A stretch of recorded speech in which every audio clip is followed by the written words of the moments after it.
Tolerance before empathy. Suppose you have a ne'er-do-well cousin, a long-term alcoholic and drug addict. He's been arrested about 30 times, though never convicted of a felony. One day, he comes to your door and tells you a largely accurate history of his troubled life, from childhood to the present.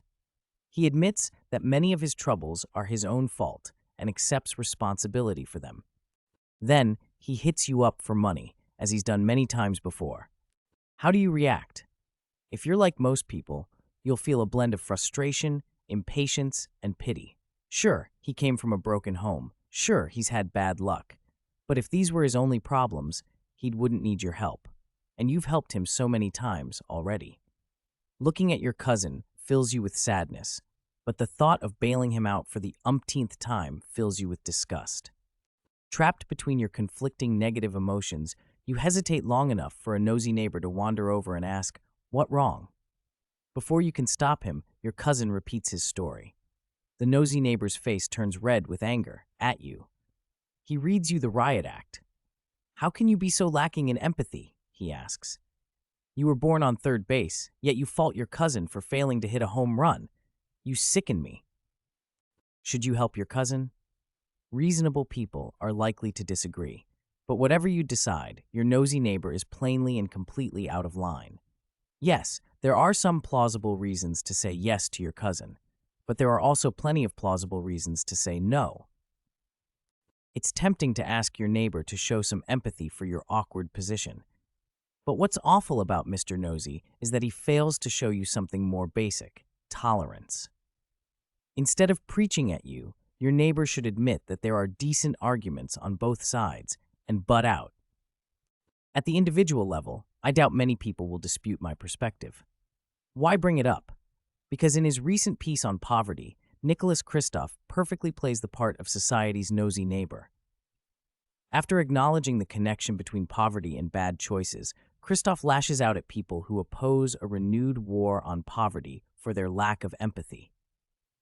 Too often, wealthy people born on third base blithely criticize the poor for failing to hit home runs. The advantaged sometimes perceive empathy as a sign of muddle-headed weakness, rather than as a marker for civilization.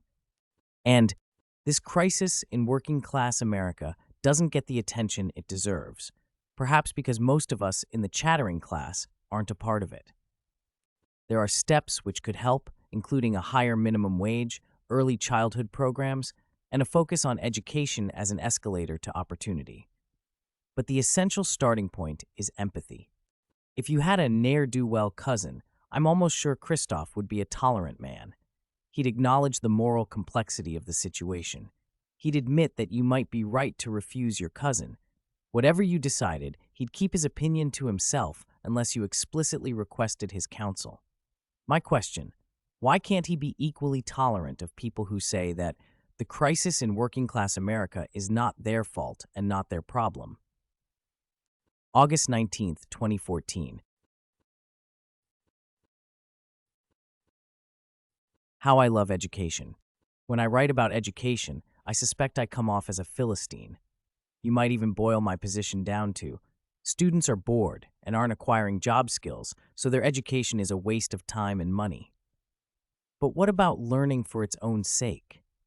Why do I seem so close to the possibility that education is a merit good that human beings ought to consume to uplift their souls? This question is awkward for me because, unlike many economists and libertarians, I actually believe in merit goods. For example, I believe that opera, especially 19th century German opera, is the objective pinnacle of musical achievement. Given my stance, it's also natural to see great intrinsic value in the study of philosophy, history, literature, and the like. Truth be told, impractical education is central to my whole sense of identity. How can I live with myself when I ridicule the magic of education, too? My answer: I love education too much to respect the mediocre substitutes that schools actually offer. How do these substitutes fall short of my ideals? One education like opera is only a merit good when it's done right. Real-world opera happily usually is done right. Real-world education, in contrast, is a travesty. Most educators are boring. They fail to bring the liveliest of subjects to life. They focus on irrelevant details and hollow technique. And in the social sciences and humanities, many of the great ideas and great thinkers aren't just wrong, but stupidly wrong. Take Marxism. As far as I'm concerned, it's no more a merit good than creation science. Grasping the thoughts of economically illiterate 19th century hate mongers is not a crucial ingredient of a life well lived. 2. Education, like opera, is only a merit good when experienced by minds capable of seriously appreciating it. Exposing bright, artistic minds to opera is great. Pushing opera on apathetic NASCAR fans is a waste of time and can easily ruin the experience for genuine opera aficionados. The same goes for philosophy, history, literature, and the like. Exposing bright, logical minds to philosophy is great. Pushing philosophy on apathetic undergraduates is a waste of time at best. Sure, there's some uncertainty about who's really open to great ideas, but there's far less uncertainty than educators like to tell themselves. Convincing a random student that epistemology is fascinating is virtually impossible. In the typical UC Berkeley class for philosophy majors, I rarely found more than 2 or 3 students who cared enough about the subject to study it on their own initiative. Can't education be improved? Yes, but major reform is unlikely. As long as professors make money while ruining great subjects and the labor market rewards students for feigning interest, the charade will go on. My standards may seem unreasonably high, but they're typically realized in, for example, the Institute of Humane Studies summer seminars. A few professors who love teaching and have something they're burning to say deliver 2 or 3 lectures apiece. A few dozen self-selected students from around the world show up and happily participate.